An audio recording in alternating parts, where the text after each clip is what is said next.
I am that I am, Adamus of sovereign domain. Welcome, dear Shambro. As if on cue, magical, intuitive. Gracias. Thank you. Could I get a hint of vanilla in there? Vanilla. Your back pocket, the local store. It doesn't. Please don't. My dear friends, at least you can smile and laugh. Now, I'm telling you the end here in the beginning, but when you can't laugh about it anymore, when you can't smile about it, it's a lost cause. It truly is. Then this whole thing of being in the midst of a true psychosis it is suddenly you're trapped in the reality. It's no longer just a game. Oh, and how many of you know people who can't laugh about life? They can't. They take it so damn seriously. They can't smile and laugh and have their eyes shine. Not you, not any of you, but how many people do you know, friends and relatives? Oh, they're so trapped in this psychosis of life, and life is truly become a psychosis for so many people. I'll get to that later, but for now, welcome to our sacred gathering. And I have to ask, why is it that the word sacred is so close to the word scared? Transpose two simple letters and we have scared.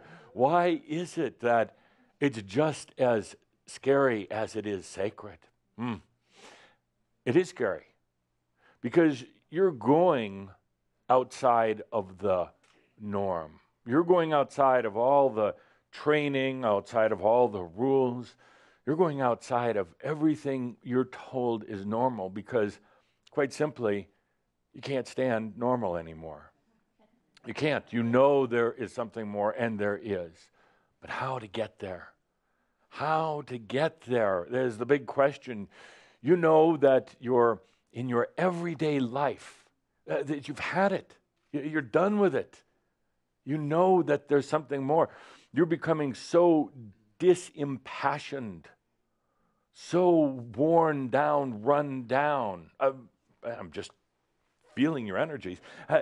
So sick of it all. You don't want to die, but you don't really want to live anymore. Not like that.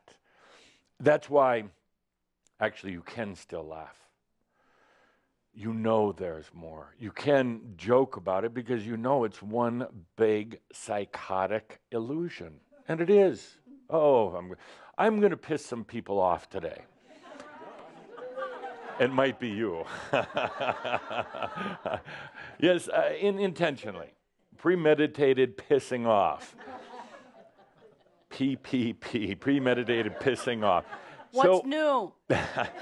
I'm going to do it a little better today than I've been doing it in the past. I'm going to do it a little bit more. A little premeditated pissing off because A, that's what you need, B, that's what you want, and C, that's what I like doing.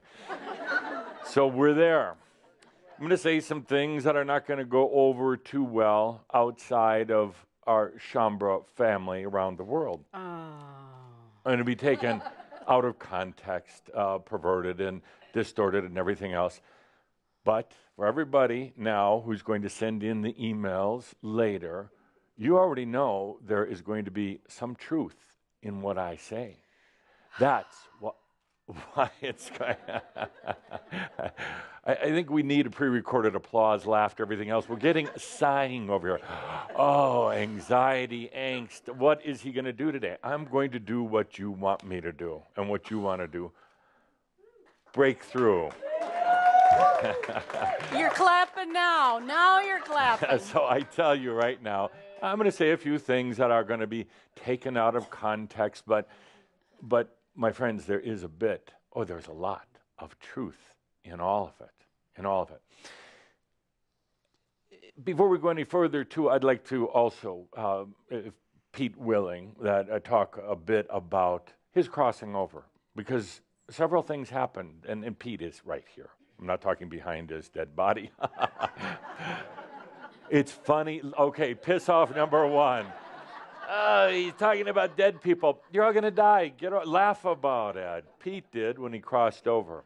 He had made a semi-conscious decision a little while back, saying that he truly wanted to work with each and every one of you, all of you. How could he be in the best service?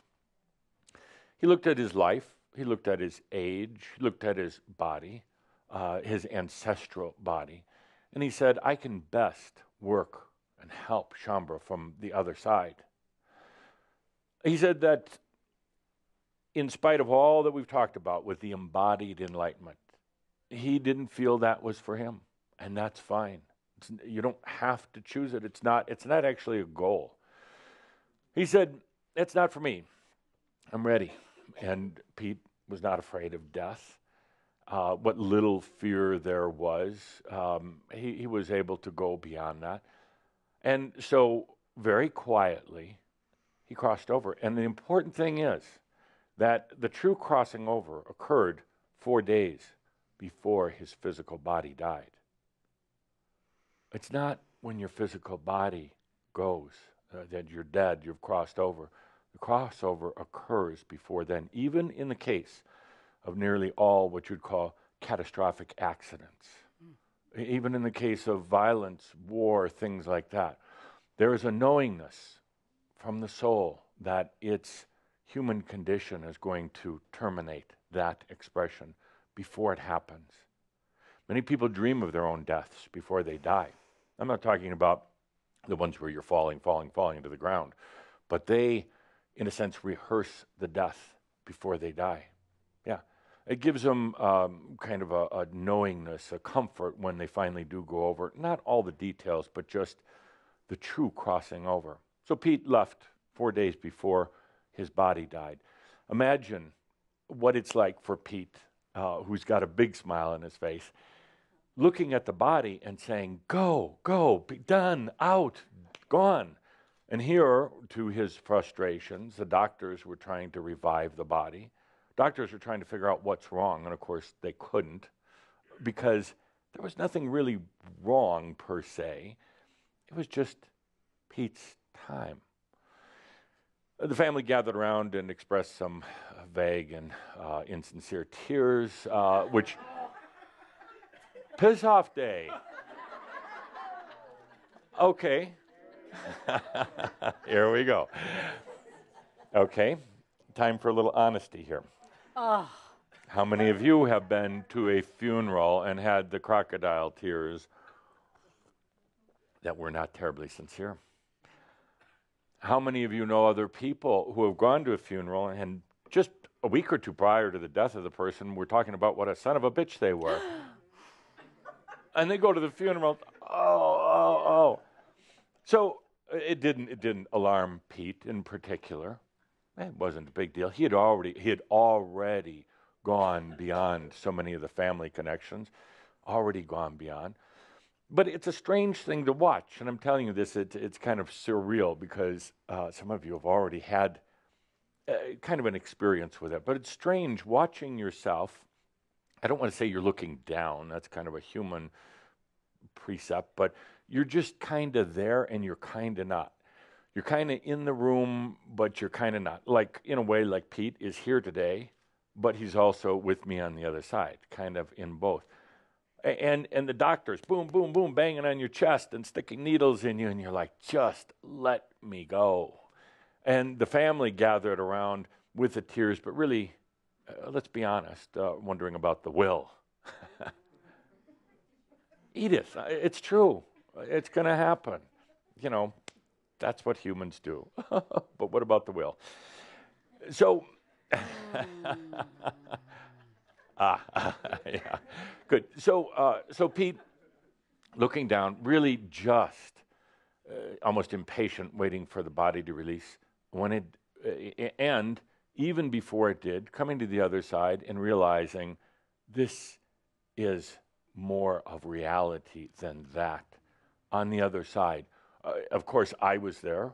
Of course, other Shaumbra who have gone before in these past 8-10 years in particular, gone before to do the very same thing, to be there for other Shambhar who are going to go into their embodied enlightenment, to be there because it is difficult to stay here. Pete will tell you that right away. It is very difficult. And there's no shame whatsoever in going to the other side. There's no real pain in death, if any of you have been fearing it. There's no bad. It's not like Pete feels incomplete at all. He feels very, very complete. And he realizes that where he is now is not about ascension. He may never come back for another lifetime. Doesn't need to. It's not about ascension. It's actually really not about enlightenment, kind of not. It's about just being in the I am. And Pete, tremendously happy right now on both sides of the veil, here to be here for each and every one of you who chooses to stay. And if you don't, there's no shame in it.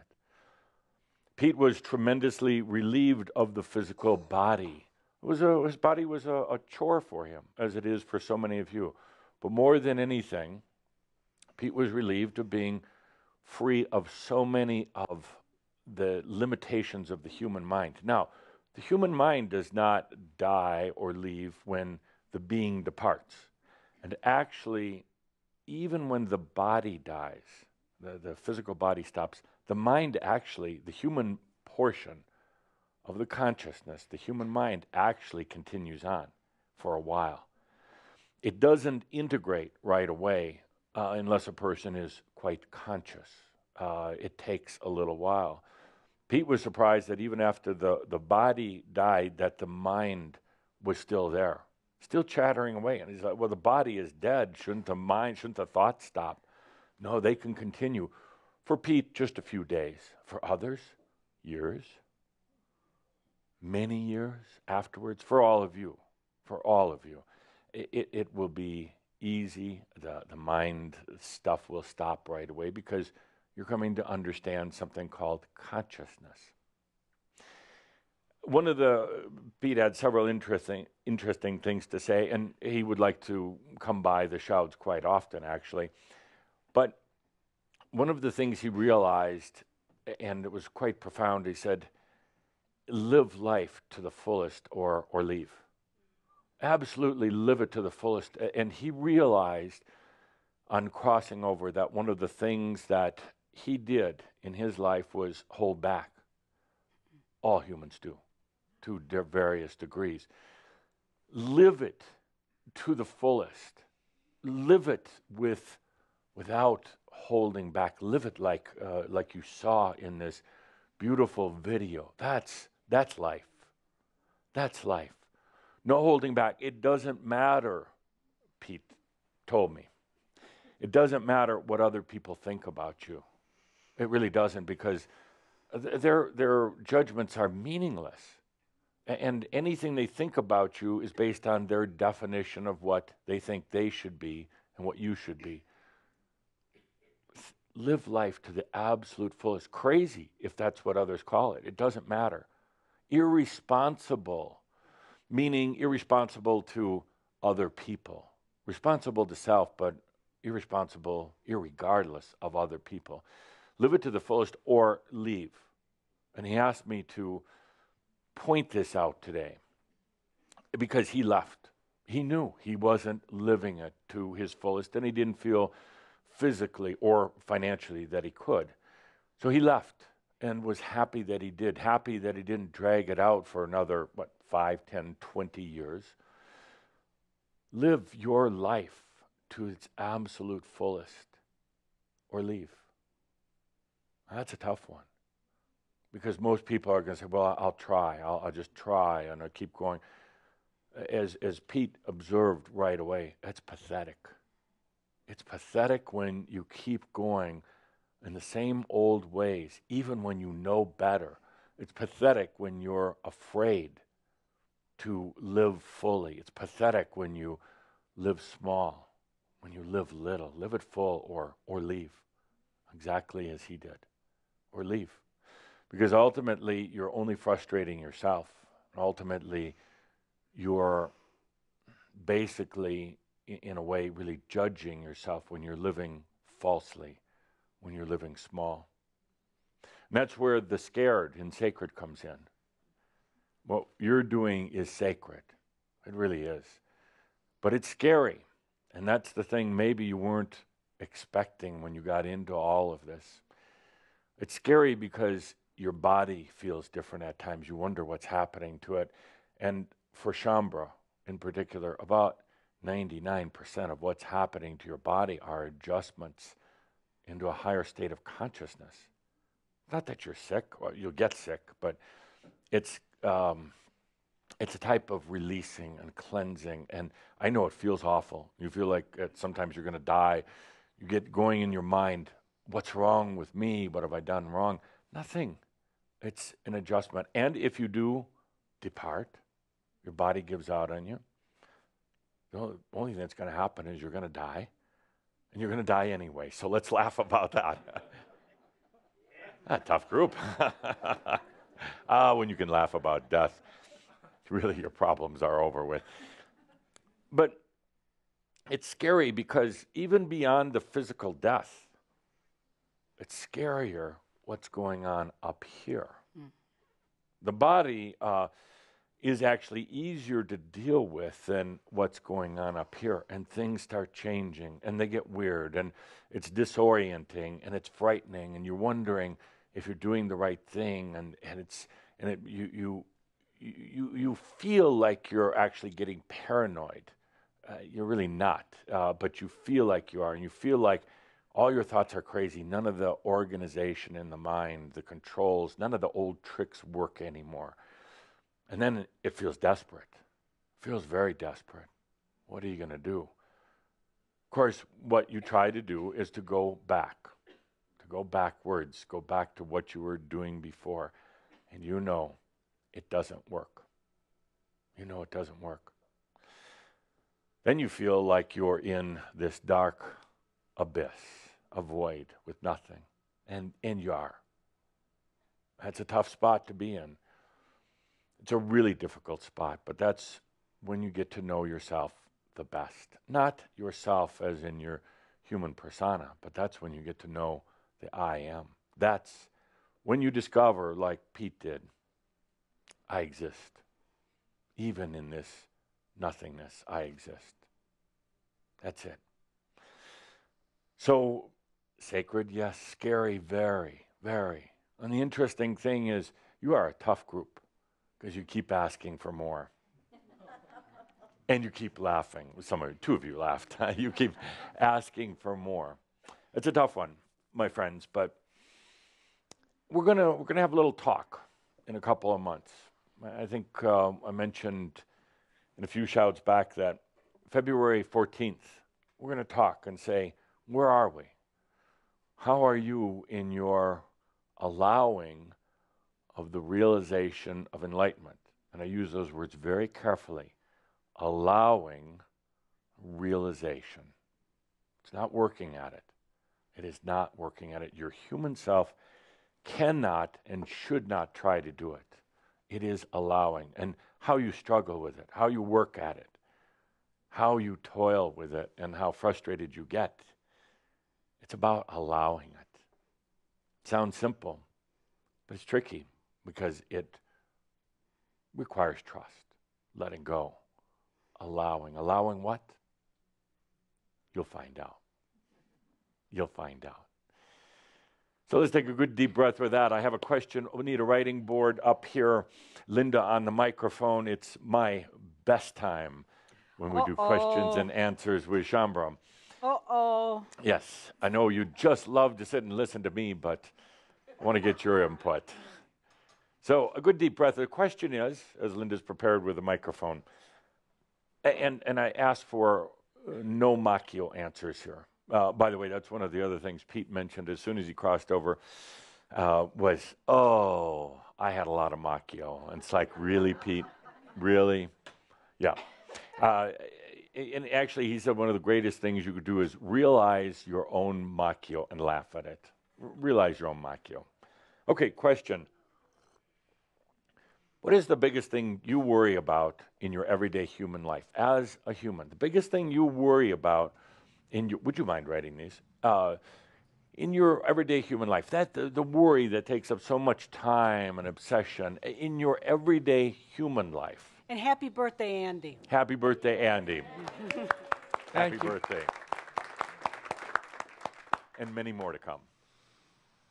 And what was the question? Are you channeling Pete?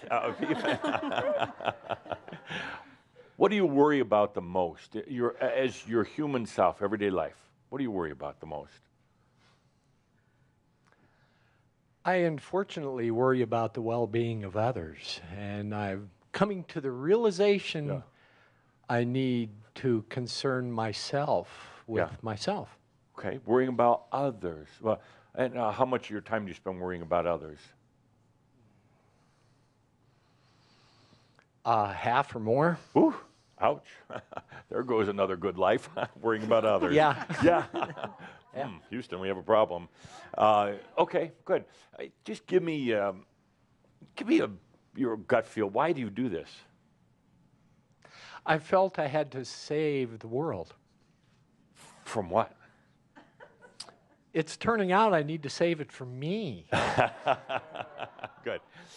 I'm going to give you a little help on this one. A lot of time spent worrying about others.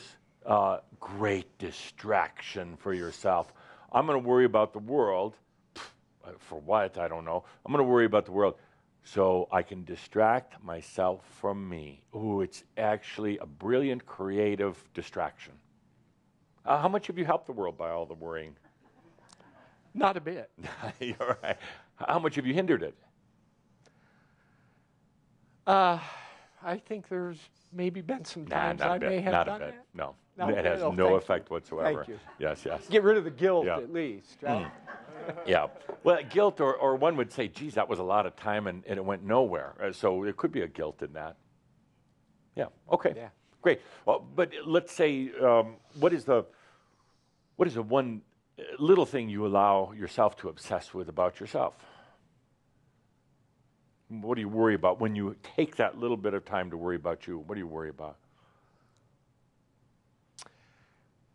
My joy in the future. Okay. And by doing that, of course, I eliminated in the present. Duh. I'm learning. No, I'm learning. It's kind of fun. Yeah. When you realize that, when you can laugh at it, it's kind of fun. It's like, oh, man, look what I'm doing, worrying about the joy in the future, so I have none now. Future never comes. I have no joy. I'll worry about other people instead. Wow. Very well, yeah. Yeah. No, and once you realize it, it's actually a lot of fun because suddenly you're not caught in it anymore. Yeah.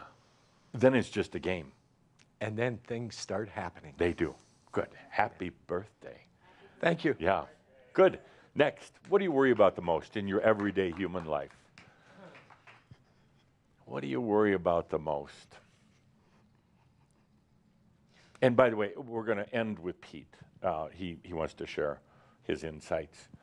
You die and suddenly you're a philosopher, He's laughing. Go ahead. What do you worry about the most? Can I have two answers? You can have 8 if you want, and it's barely covering. Health and money. Health and money. Oh, good, good. How much of your time do you spend worrying about your health? Pretty good amount. How much money are you spending on A things? lot. Now we got a money problem. Funny how this works out, health and money. What's really going on here? I'm distracting myself Yeah, yeah. Why? because it's scary. Your health or the distraction? Living, Yeah, going it through is. this process. Yeah. I got to ask you about what do you worry about your health? I mean, what about your health would cause you to worry? Are you sick? No. See how much sense this makes. Well, I Have you have ever been lots- really, really, really, really sick? I mean, like, gonna die tomorrow, kind of sick? No. Flus, colds? Once in a while. Occasionally. Yeah, occasionally. Yeah. Chicken pox, measles. Probably. Yeah, any sexually? No, I won't go there. No. So you're telling me that you've never really had any major health issues. Your family, are a lot of health issues in your family? Some of them have. Not yeah. mental, physical? Yeah. Yeah, okay. But anything that really stands out? MS? More than others? MS, Yeah. okay. Do you have MS? No. Okay, good. So you're spending all this time obsessing on it, and it's costing a lot of money. And then you got to keep working at something you really don't want to be doing to make money to pay for the health obsessions so you don't go Yes. broke. Do you realize that this does not make sense? Well, I've had a lot of body stuff over the last 5 years, a lot of nerve pain and stuff like that, but it's not like I've had cancer. What have the or anything. doctors said about your nerve pain? They never know what's wrong with me. Geez, am I psychic? What's happening, Jane? Ascension symptoms? Sure. Hey, You know, I'll like explain it. like my foot. For the last 2.5 years, my foot hurts. Yeah. And no matter what I do, it just keeps hurting. Just without thinking, what does the foot relate to? Moving Symbolically. forward. Yes, I know. Doing what? Moving forward? Moving, just being on the earth, being grounded, That's true. stabilized. The soul, yeah.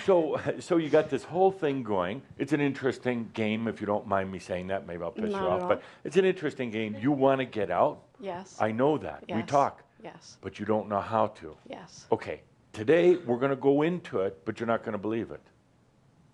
Today we're all going to experience how to get out. We're going to go into this whole time-space bond beyond. You're not going to believe it at first, Okay. and most of you won't. But then you'll start to realize, oh crap! If that's the only door, I'm going to take it. If that's the only way beyond, I'm going to take that way, even if it appears it's a one-way street going the wrong direction, even if it appears that you go through that doorway and it's just going to lead you to go crazy. But what is crazy? What is crazy? I'll get into that in a moment. It really pissed people off. Okay, absolutely. I can tell you this right now.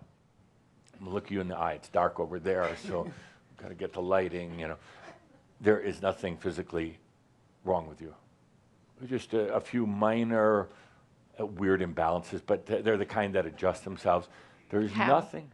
Pardon? How do they adjust themselves? You let them. You'll allow the body to adjust. It does. The body is smarter than the mind.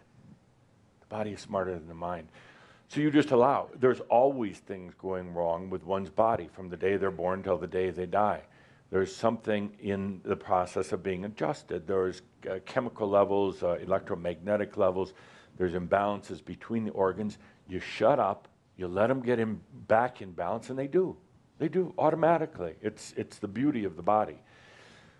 But you got to be able to allow, and that's frightening because it's like, well, if you're not, watching over all of it, what could go wrong? It Well, could get actually, worse. it's only when you are watching over it that things go wrong, and you go broke, and you take all these. Every time, one of these piss-off statements. Every time you take supplements, every time you go to get obsessed with an external therapy other than some body work, which you all need, so massage, your kind of work.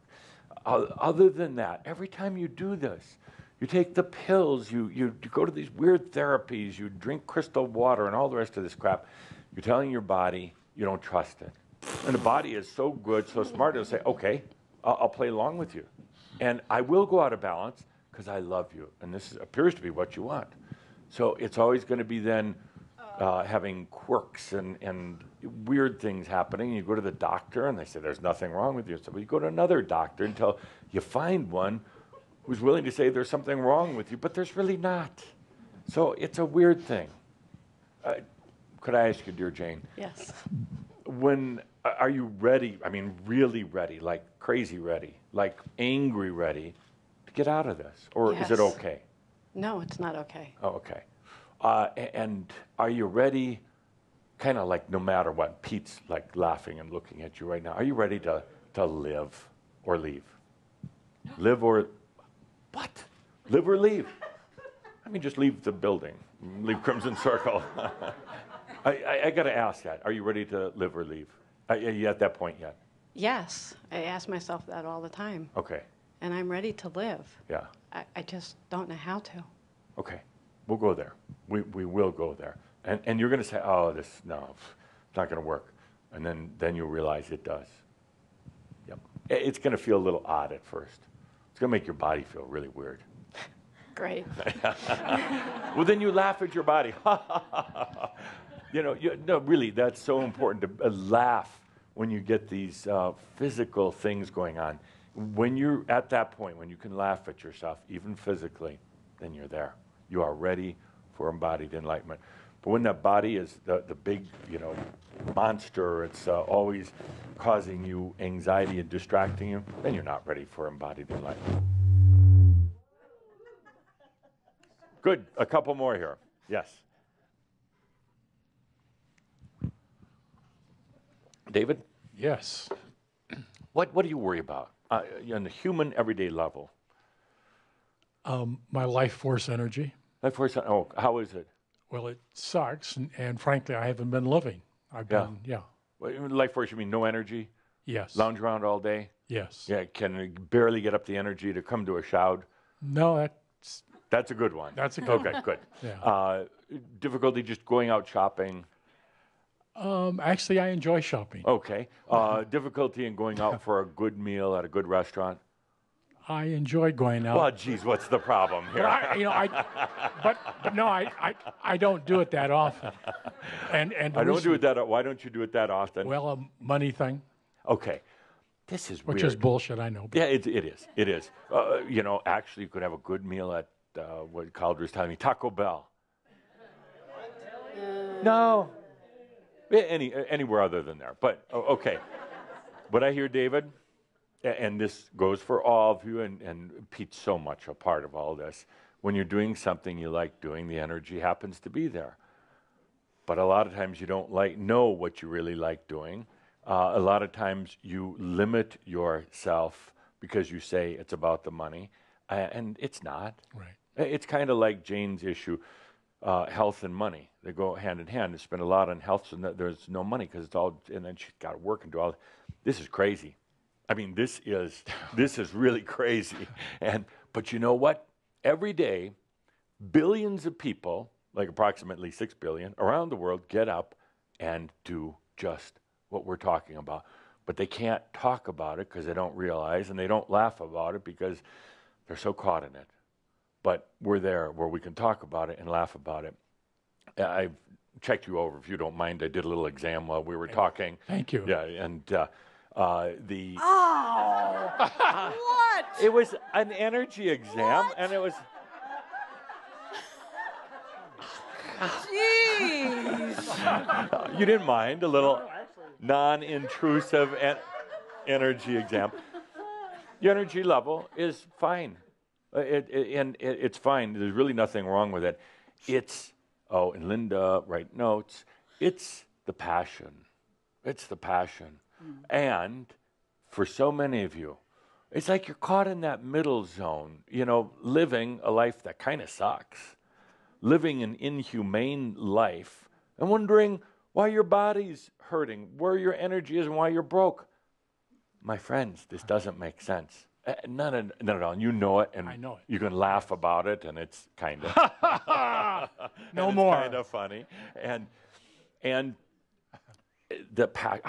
want to redo our passion. I know passion class was originally done by Tobias. I can do passion in 2, maybe You 3 have a passion sessions. to redo everything Tobias did. Absolutely. But that is one of the issues that right now, the passion. When you're grueling through a life that you know is psychotic, not yours, but the world is it's psychotic when it's not right, but you don't know how to get out. It will drain your money, your energy, your passion, your joy, and all the rest of that. So let's redo that. Yeah. Okay. Thank For you. Shaumbra, yes. Thank And now I'm really going to piss somebody off here. Linda. Why am I on your radar? Because it's going to be a free class.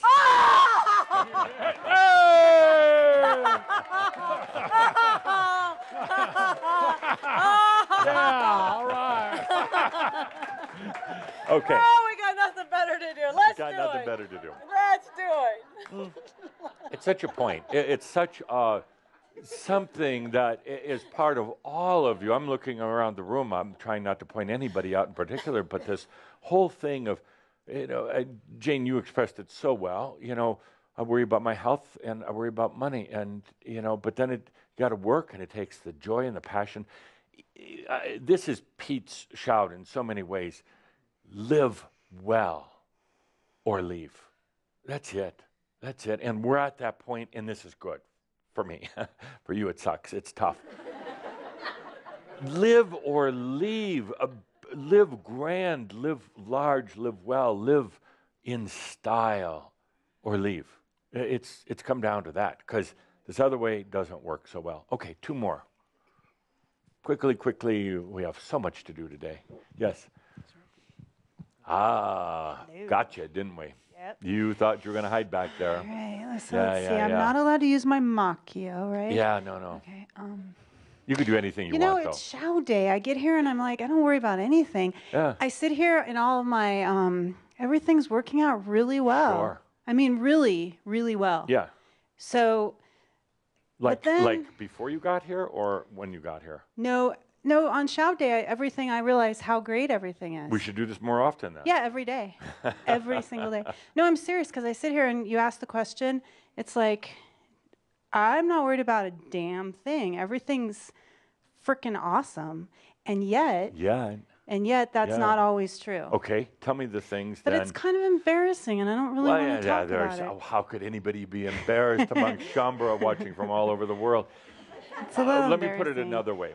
When somebody is really open and is truthful, everybody feels it, and it helps everyone. So It's look a what true you're doing to story. All save right. the world. Oh, All that right. was somebody else's deal, yours. So the truth is, Yes. when I get into that really stupid obsessive worry, Yeah. it's about aging. What's wrong with that? I want to be young and beautiful forever. Okay, but that's not. I mean, why is that? I thought you I were have going to tell no us idea something why. really juicy. I don't know. I don't just know why aging? it's important. Yeah. Yeah, so what are you doing about this aging thing? Well, I'm trying to just stay young in every way I can. How I do you feel do that? young. How do you do that? I'm young. I take care of my skin, and I run around, and I do yoga, Okay. and I play. Yeah. So I feel young. So Could so I it's be really silly. open with you? Please. Not. Please. But you abuse yourself. Uh-huh. Why? I mean, For you some mentally, reason, self-mental abuse, the biggest Yeah. thing. But sometimes then Yeah. you do it in other ways. But why? Boom, boom, boom, boom. I think it's just a habit. I agree with you. Okay. It is abusive. But I'll point I'm out finding to you. it more hilarious all the time, at Good. least. Good. At least laugh at it Yeah, I do. before you hit I do. yourself. I do. And like I said, show day, I come and I'm just, everything's great. I mean, I look at everything. Yeah. And I'm making money. I'm having fun. I'm only doing the work I want to do. I have all these beautiful friends. Yeah. I mean, everything's great. But what about the anxiety, close to depression at times? Where does that come from? Why is that there? Why is the abuse there? I think it's because I have to deal with other people. If it was just me and my friends, then it'd be easy. Yeah. But other people say things and think things and do things, and Yeah. then I get a little. I'm not going to buy that. I'm not going to bite. buy that answer if you don't mind. It's a Okay. good excuse, but it's. I mean, it's partly true. Other people can really take your energy, but I see your darkest times are when you're with yourself, and like. Okay, how do I stop that? Good question. I'm ready. Oh, you want me to answer? Yeah. Okay. Yeah, I want I'm you going to to give get me- into that in a little bit, but I want you to realize you, like so many, take that one step forward, and then you beat yourself up. And you feel guilty about taking a step forward. It doesn't make sense. Okay? That's psychotic. Mm-hmm. Good. Thank you. And thank you for your openness. Thanks. One more, and then Pete. One more. Yes. Okay. Are we getting all these good aging? So it's really not about aging. There's a lot of other things. Yes. Yes. What do I worry about? Yes. How I'm receiving and how I'm being received a lot. Very good. Yeah. Excellent. And go ahead. Well, I relate to how that finished, of taking a step forward and finding anxiety with that, Yeah, and then beating myself up a bit about it. yeah. And Relates to the same ultimately, thing. it's really in a way about how you're receiving yourself Yeah, as seen through the eyes of others. yeah, yeah. Yeah. And how are you doing on that? Lately, not well. Good. Good. I Yeah. mean that. And why? Why isn't that working out so well? If you had to say how other people would define you, Yeah. what words would you use? How other people define me? Yeah, yeah, Independent. yeah. That's a bad one. That damn independent guy. Well, What else? intelligent. Guy thinks he's so smart. Yeah, I mean, you're mimicking the process and how that I use it yeah. against myself. I Oh, guess, right? absolutely. Yeah. Yeah. And what else? Funny? Funny. They use that as a negative. No, I'm not saying they're negative things. Okay. How they perceive you. Okay. Yeah, Funny. That was the Are question. you funny? Right? I laugh at myself sometimes. Go ahead. Yeah. Yeah. What else? There's one other one in here. How you think people perceive you? A bit ridiculous, maybe. Ridiculous? Yeah. Or insensitive. Yeah. Yeah. Insensitive or maybe unrealistic. Yeah. Yeah. Yeah, unrealistic. And what kind of line of work are you in, my friend? Right now, I'm in consulting, sales, dealing with clients about their dreams. There you go. Thank you. know. So, but this ties in so perfectly. So the way you perceive how they perceive you is intelligent, which they would call arrogant, funny, which they would call warped sense of humor, kind of crazy. Independent, meaning Don't give a shit. yeah. It's all about you and Yeah, nothing yeah. else. What's and this it's guy gonna do for independent. me? Yeah. Yeah. And here you are doing very creative work, dealing with people's dreams, which is really the work you're doing is all about your dreams ultimately. Yeah. But you use that platform of the work you do consulting with their potential patents and copyrights because you do use others to perceive yourself. Yeah. And you can see your own dreams through their dreams. Yeah. That's a beautiful setup. Uh-huh. But what happens if you stop using others to perceive yourself?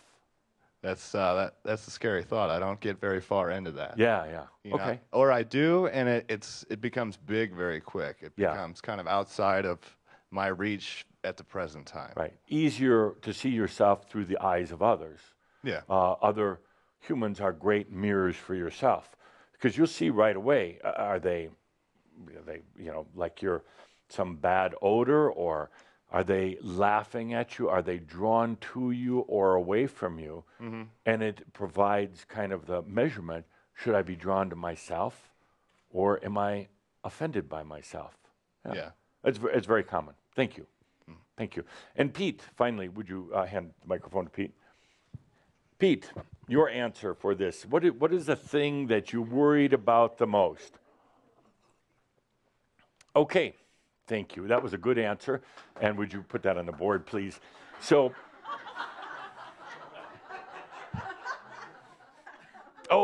Pete's saying maybe I should say this out loud. You couldn't hear Pete? A little louder, Pete. Yeah, that's not working, Pete. Pete's answer is that he worried the most about whether he was doing it right. That was his biggest worry. Am I doing it right? In the eyes of other people, or how you see yourself through other people. Am I doing it right in terms of, am I controlling myself enough, to keep my health and my finances? In terms of, am I doing it right? Or also, what am I doing wrong? My energy level's low. What am I doing wrong? And then you try to think your way into all this, and it doesn't work. It does not work. And that's what Pete means when he says, live well or leave. That's it. He spent, as many of you spend, a tremendous amount of time worrying, am I doing it right? Whether it's spirituality, whether it's your job, whether it's your health, whether it's aging or anything else, am I doing it right? There is no right. There is not anymore. Not for you. There's right, maybe right and wrong for people out there. But you get to this point, and there's nothing about right or wrong anymore. It's a very difficult thing because your mind will scream out. Your mind will almost insist because it's used to judgment-based life, right and wrong. You get to this point, and it's a very frustrating one. You want to do it right, or you want to you want to do so many things right. You want this thing called enlightenment or embodied realization because you know it's there, but you don't know if you're doing it right or not. And then there's that desperate attempt by the human to try to do it right. It cannot. And I want you to remember that point until it's so realized within you. It cannot. That human cannot at all. Most people spend their whole life trying to make their little human life better. They pray to gods to have a little bit easier life. They pray to God to, not for enlightenment, not for realization, not for clarity at all. They just pray for a few more dollars to spend, going to a few more physicians. They pray a few more people will like them a little better. They pray for an easier life. And my dear friends, it's not going to happen. It's not going to happen. And I say that with a big smile. Life is truly a pain in the ass. Human life is truly a pain in the ass. And this is now when I launch into I'm going to piss a lot of people off, tirade. Human life is inhumane. It is. Life and humans have gotten to the point of being pathetic. Pathetic. Really sad. And Pete, if anybody is nodding his head and saying yes, because he realized he's a fresh one. He just crossed over. And he realizes that there's all this talk. Oh, we should love life. We should love other people. Screw that. Really, screw that. Because what I see constantly is people trying harder and harder and more desperately to make the little selfish human life better. And you know that it doesn't work. You've gone beyond that point saying, I'm just going to clean up the little box that I live in. I'm going to try to make it tidier. I'm going to try to make myself happier. I'm going to keep taking happy courses and happy pills. It doesn't work. It comes to a point where you realize that life is really pathetic. Life should be an experience, but that's long gone out of really life on this planet for humans. Life can be an amazing, beautiful experience, but it's long gone on this planet. Humans are suffering. Humans are going crazy, and it's going to continue. In these coming years, you're going to see it more and more. They are going to go crazy because life has become inhumane. Life has become, well, imagine this. You go to the zoo for the day. When you're thinking, this is going to be a grand experience going to the zoo, and I'm going to see the different animals. I'm going to buy some zoo stuffed animals to take home, and I'm going to eat zoo food and cotton candy and popcorn and soda and all. It's a fun day. But you go to the zoo, you start wandering around. You go to the monkey house, and you go to the lion cages, and you see the elephants. You get so caught in it that you forget that you're in the zoo. You forget that you came there to have an experience, to visit. And pretty soon, the outside world, the reality, the real reality, fades away. You forget. Now you're trapped in the zoo, and pretty soon, you're in one of those cages. And pretty soon, you're stuck, you're trapped. Pretty soon, you're sitting in the cage, and you're noticing people are coming by, taunting you, looking at you. And then pretty soon, you're growling at them. You're so trapped in your cage in the zoo, and what you do is you try to clean the cage, and you pray for a little better food. You pray for a little bit more heat on those cold nights. You pray for a little bit more companionship from the others who are locked in your cage with you. And you forgot that it's not reality. You forgot that this is not real, but you insist on it. You work at it. You try to be a better caged animal in the zoo. You try to be a little smarter than a few of the other animals. You try to keep from aging in the zoo. You try to be a very pretty looking monkey in the zoo. And you forgot that you don't belong there. And worse than that, everybody else around you has forgotten also. It's psychotic. I mean, it's really psychotic. The real psychosis is not the people who are trying to be independent, not you, not the ones who are saying this isn't right. The ones who are psychotic are the ones who are trying to make their cage in the zoo a little bit better. That's not you. So you're in this quandary, my friends. And the quandary is stuck kind of in that middle place. Life in the old way, which was psychotic, is psychotic. It is an inhumane world right now.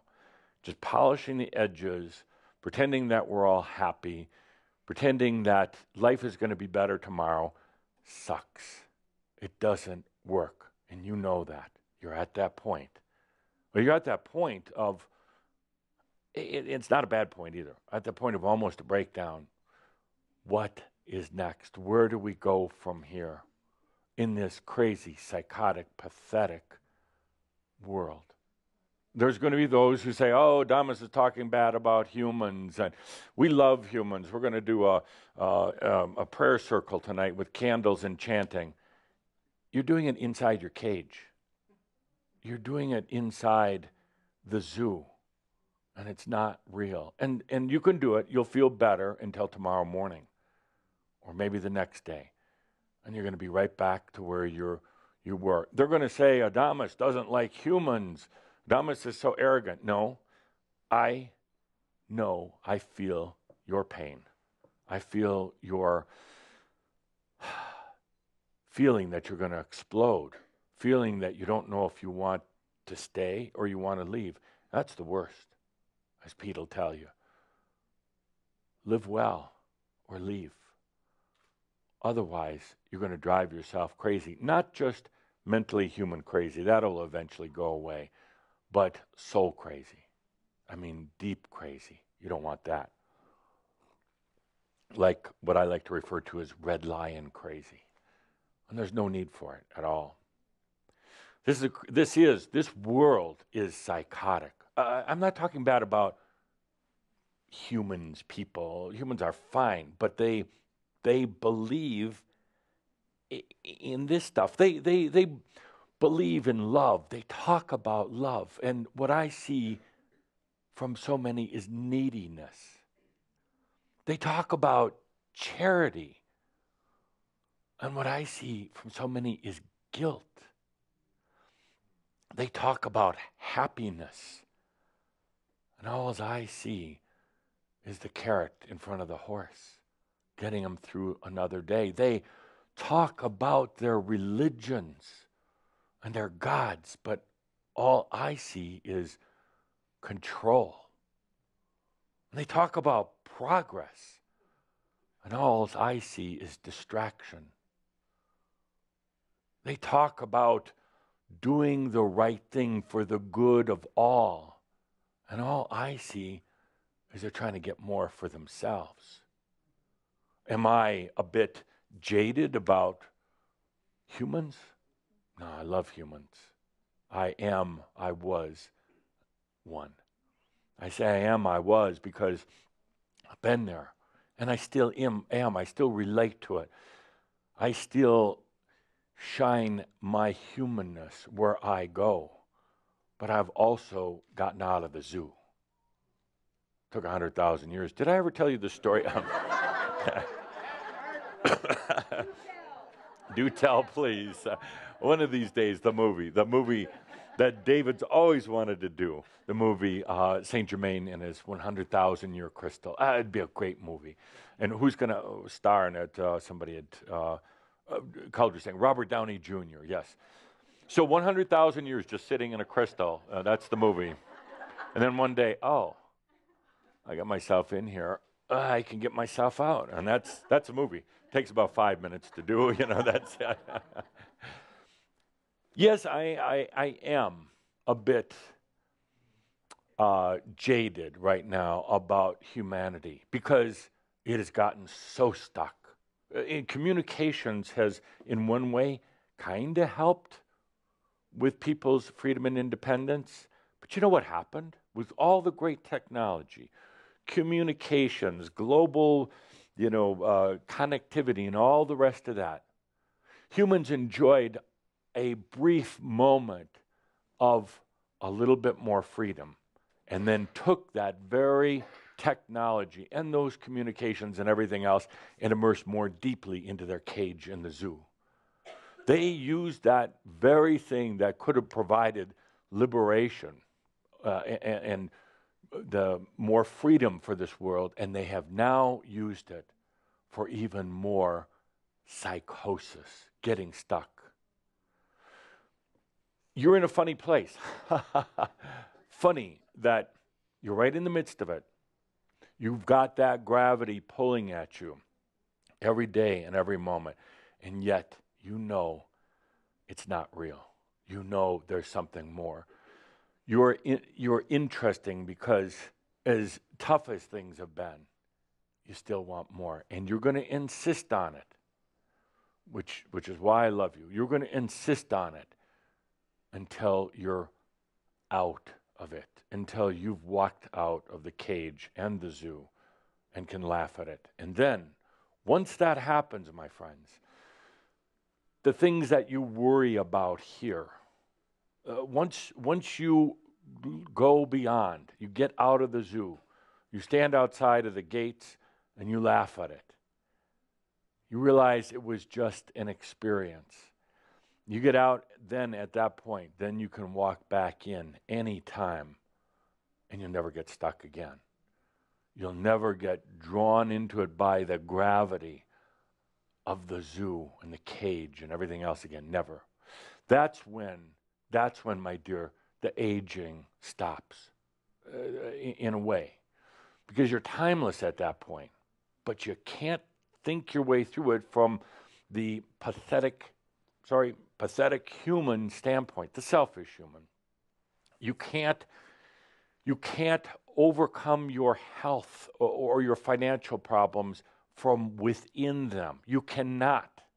And that is my point today. I've said it before. If you tuned in, try to get something new. I'm going to keep saying it in different ways until you get that big aha. The health problems, the focus on health is psychotic in itself, neurotic, both. And there's no blame in it at all, whatsoever.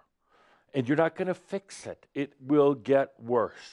It'll get worse, as with all the other things, because you keep immersing deeper and deeper. The gravity has got you right by the legs, and it's dragging you down in.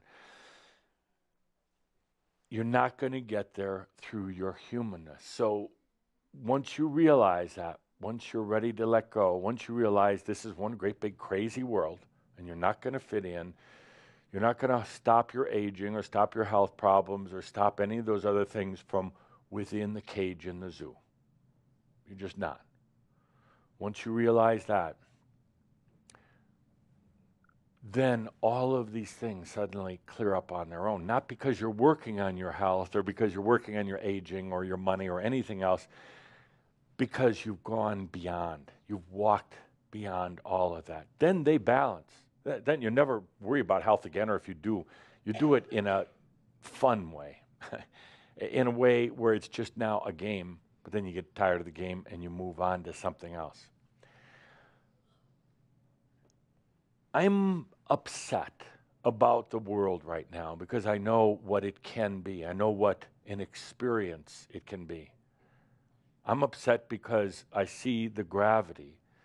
I see the mass consciousness dragging people deeper and deeper and deeper within. And what do? They take pills. They take all sorts of therapies. They kill each other. They war. This is a planet that continues to be at war, they're thieves, they're robbers, they're warriors. And I know some of you are already writing your emails. Dhamma's saying all these bad things about humans. Am I lying? Am I making it up? I don't think so. I think it's psychotic to pretend it's not there. And the point is, it's getting thicker. But for you, my friends, you're in a funny, odd, unusual, uncomfortable spot. You're in the world and you're not in it. You're trying to make your human life better from within your humanness. I talk about it particularly in Kihak, the selfish human, trying to fix things, trying to make things better. You're just tidying up your cage at the zoo a little bit. That's it. So what to do? What to do?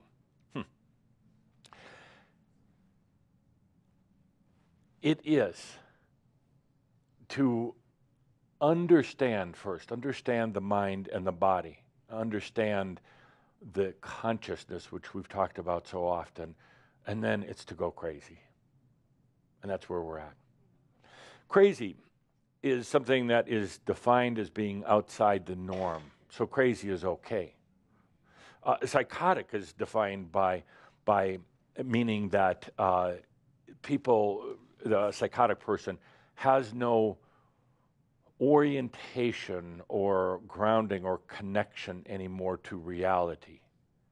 But when the definition of psychotic is written from within the zoo by one of the inmates, using the zoo itself as the definition as being grounded, there's something wrong. And that's why I say this. Humans are psychotic and they're inhumane, humane, unhumane. Humanity, the basic humanity is amazing. But humanity, being in humanity, is meant to be an experience, not a punishment. It's meant to be an experience. That's all. It's not meant to be the final thing. You can never, ever, ever, ever, ever perfect your humanity. Not meant to be. It's only meant to be experienced. And all the inmates at the zoo are trying to perfect it. What do? We go into something very simple. There's a lot of different ways to define this. I'll keep it as simple as possible. Because ultimately it's about being able to go beyond the mind. It's called fantasy. Fantasy. That's what I like to call it. Fantasy means not having to think through it, making no logic of it. When you think of fantasy, there's a certain amount of happiness. Oh, fantasy, or the fantasy world. And then they tell you, that's all fantasy. Who's the crazy one here? The ones who are buying into the inhumane consciousness of life, or the ones who are saying, no more, no more. Fantasy, simple, pure fantasy. You experience a lot of it when you dream. Dreaming is kind of an interesting state of being because dreams are not derived from a place of time and space. Dreams don't have the regular gravity that your human life, the normal pull that your human life does. When you dream, especially those of you who remember your dreams, you realize my mind, my human mind, could not have made that up. Where is this coming from? Because the mind could not have made it up. You're kind of half fantasy, but the mind is interpreting it on its levels that it can understand, its symbols that it can understand. But when you dream, you kind of let go. Not fully, but kind of. So in a way, dreaming is like a fantasy, but there's even a grander fantasy, a grander release. And that is what I'd like to do today. We'll get the music ready in just a moment. Fantasies are interesting. Children love them because children are still pretty, used to be that children would stay open until they're 8, 9 years old. Now, 2 or 3. They're getting they're getting turned into the zoo. They're getting very mental. They're getting very programmed. Here you are, certainly not young children anymore, and going into fantasy. And the mind is going to say to you, when you allow yourself to do this, oh, I'm making this up, or this is just fantasy, or I don't have any control, or this isn't going to make a difference in my life. Not true at all. Fantasy is going beyond logic, going beyond the conventional controls of the mind. Fantasy is not things that are made up. You cannot make up anything, because anything that you are conscious of is real. Anything you are conscious of. You can't make something up. You can't. You can mentally guide and direct your thoughts in that, but anything that comes, it's not made up. It's very, very real. So it's been a question for so long, how do we go beyond? How do we walk on? We'll start with fantasy. Now, here's going to be the challenge. Play some music in just a moment. Your mind is going to be chattering. And that's okay. Don't try to stop it. You're going to be wondering if you're doing it right. You cannot do it wrong. You could be wondering if you're good at fantasizing. There's no good or bad. You wonder about your own definition of fantasy. There is none. Fantasy means just going beyond. We're not eliminating the mind or regular thoughts. We're just experiencing going beyond. So experiential, I don't want you to try to force anything. Nothing. That's going to feel uncomfortable. We're going to work with fantasy. We're going to work with this openness. And you are going to feel crazy. Just like I said before, sacred and scared are very closely related. You're going to feel uncomfortable. You're going to feel like, oh, this isn't for me. This is child's play. This is, we're making this up. I want you to take a deep breath. I want you to stop for a moment. What other door do you have? What other door do you have to get beyond a very limited and now turning inhumane world? What other door do you have for going beyond? Fantasy is right here. It's available, and it's that passageway out of the zoo is going to cause you to wonder what's going to happen. In a way, it was safer in the zoo because all the animals were caged. What happens out here? I'll give you one small clue. You've been there before. It's actually your real home out there, not in the zoo. It's not really an unknown world. It just hasn't been terribly conscious lately. Lately meaning like the last 5 million years. You just haven't been real familiar with it. So let's take a good deep breath. Let's have the house lights down. Fantasy. Turn the heat up 1 degree. We're freezing out our attendees here today. We're going to cause them to leave before their good time. Let's take a good deep breath and relax. Yeah, put your jackets on. Okay, we got the heat up. Joe, let's just turn the AC off altogether. We don't like the noise. Okay. Got to be comfortable to be able to be in fantasy. And by the way, a few of you, I didn't say sexual fantasy. I just said fantasies. God, there's always a couple. Always a couple. Sorry, Sart. Sorry. Let's take a good deep breath and let's have some music here. And just relax. Relax. You know, there's a world out there. It's always been out there. That's beyond just thought. That's beyond the routines and the worries of life. There's what they call fantasy, but it's actually reality. I like saying fantasy because it gives you permission to get out of your mind. And maybe to you, fantasy means unicorns and elves, gnomes. That's part of it. They're real. They actually are very, very real. Fantasy can be science fantasy, kind of like science fiction, science fantasy. When we talk about time, space moving through you, most people would say that's fantasy. That's all just making it up. But it's not. And the thing I love is that you know, intuitively know that it's real. Fantasy is where you can expand yourself. Not yourself meaning just more human self, but your I am self.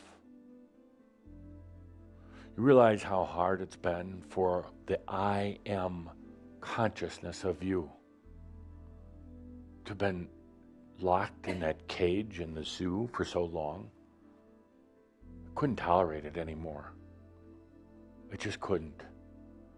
All that gnawing at you, all that irritation, all that impatience and the angst, that was a good thing. That was a good thing, believe it or not. All the health issues and the wealth issues and everything else, because it kept you from immersing deeper into that little smelly cage in the zoo. It was you. It was the I am saying, this isn't right. This isn't right. There's more. It kept you from going into more and more and more lifetimes of limitation, of mass consciousness, of being a caged animal, of being in an inhumane world.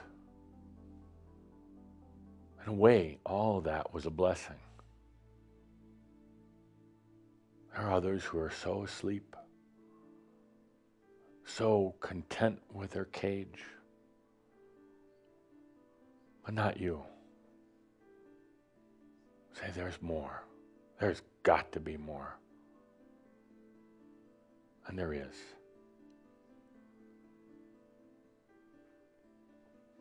You can't get there by thinking your way there. You can't get there from within. So you finally come to the point of just allowing. Come to the point of fantasy. I can already hear the words people outside of Schambro Crimson Circle they're saying, oh, look at them, fantasy. I'm going to make stuff up. No. Just coming back to you. Just coming back to you.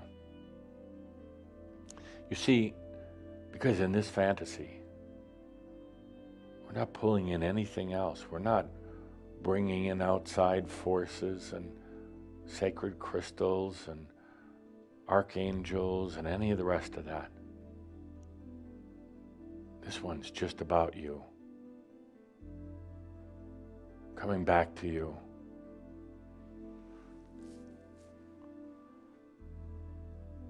You've gone out searching. And what you found was yourself. You've gone out in a long search, trying to find answers to the meaning of life, answers to creation, answers to the problems. And what you found was yourself.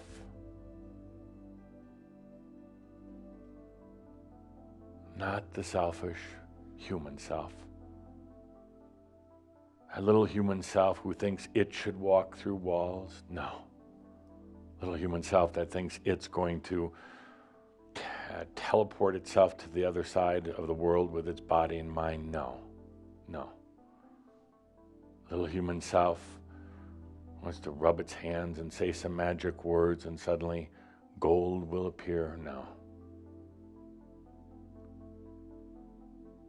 It's just polishing the bars of the zoo and the cage. No. What's out there, what lies beyond, what is in fantasy, which means just more. Not more of the same, but more. What lies out there is not just a cleaned up human. A human that doesn't age, a human that doesn't ever get sick. No. What lies out there is you. Beyond humanness. You'll still be human. That's the and. But what lies out here is where you don't have to think. Where you don't have to think anymore. Now, some people would be very frightened of that. But you get out here in fantasy and realize you don't have to think and plan and work so hard and effort and use power. Out here, it just is. There's no battles. There's no fights. There's no puzzles. There's no secrets. There's no complexity of the mind.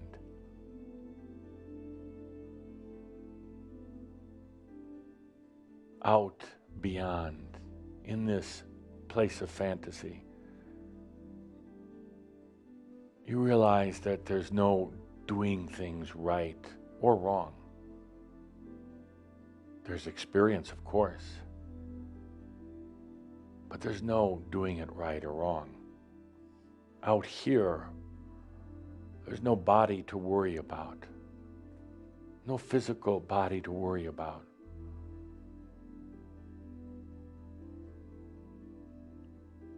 Out here, it is so creative, so brilliantly creative. Whatever comes from your heart, it then comes to be. That's creativity. Consciousness shining upon the screen of bond, calling forth all the energies so that you can experience yourself.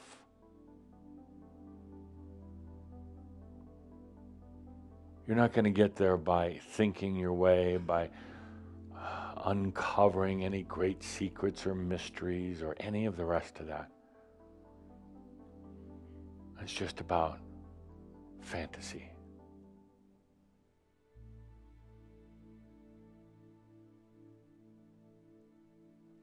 You are going to be challenged with the thoughts, well, am I just making this up? Is this just a diversion or a distraction? Is this really doing anything?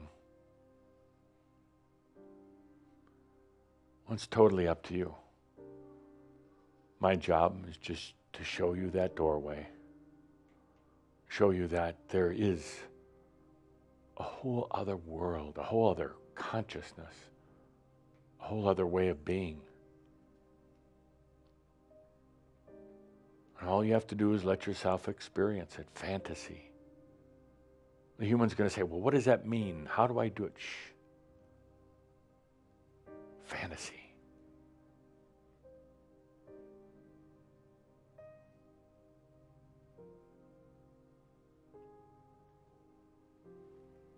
I had to spend a little time considering what was the best word. What was that doorway? And then I felt into all of you. I felt into Shaumbra around the world. And it was kind of the one common word. The word that makes you smile. A word that, in a way, brings you back to a lot of childhood memories. Oh, some of the great fantasies that you had as a child, and they were real.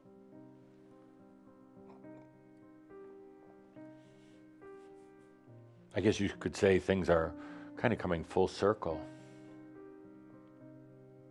A childhood fantasy, openness.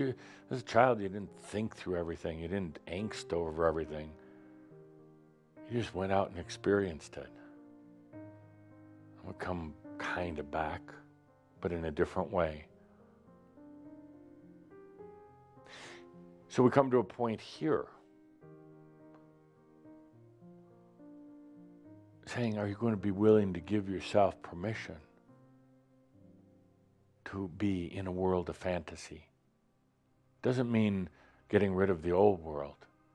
You're still going to have your human stuff.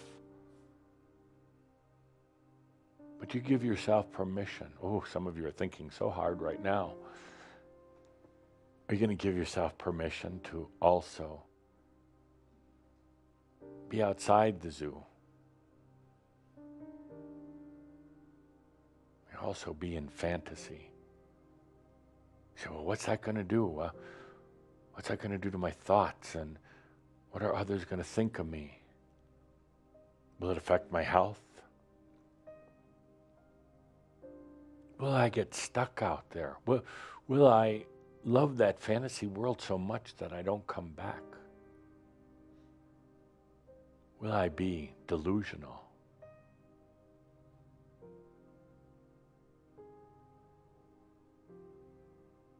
Will I go off the cliff in my little fantasies?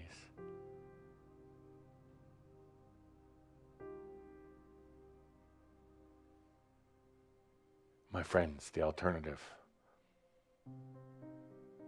is just going back to the zoo. Having them close the gate behind you, going to your little cage, putrid little cage, having them throw some scraps of food at you every day, locking the door. That's the alternative. I don't think any of you are ready for that. Otherwise, you wouldn't be here.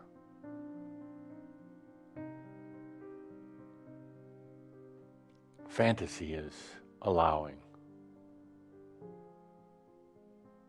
But allowing outside the limits of that limited human.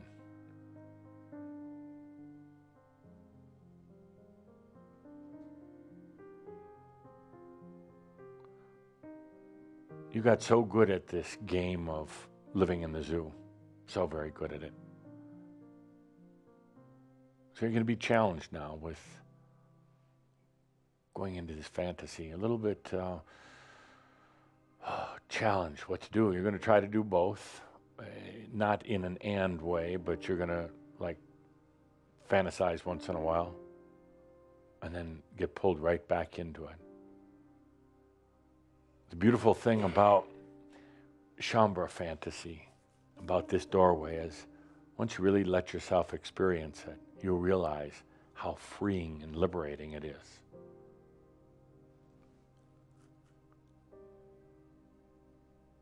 You realize how the real psychotics are the ones who live in the zoo and never try to escape. That's psychotic.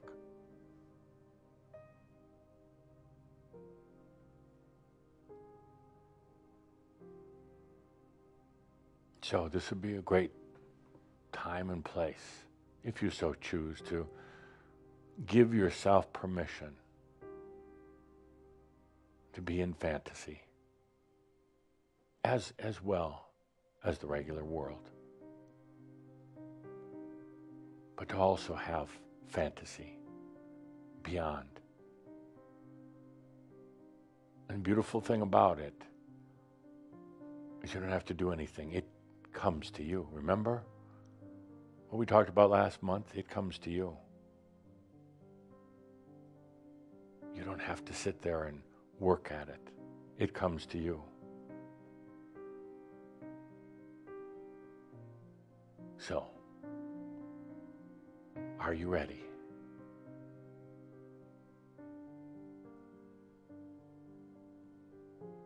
Let's take a good deep breath. Good deep breath. Good deep breath. Oh. I want to give a special thanks to Pete for being here. He says he will be coming back to the Shouts. You don't need to save a seat for him. He'll hover. Very special thanks to him and for the work that he's going to be doing to helping, assisting, kind of being there. One of the greatest challenges is in this whole thing is that gravity, that suction that's created that keeps you in, but yet the desire to get out, and then caught in the middle, feeling like you're going crazy. You're not. You're not at all. Absolutely not. So let's take a good deep breath, Shaumbra. Feel the energies of the day. Woof. And with that, let's say those last words together. As always, all is well in all of creation. Thank you. Thank you.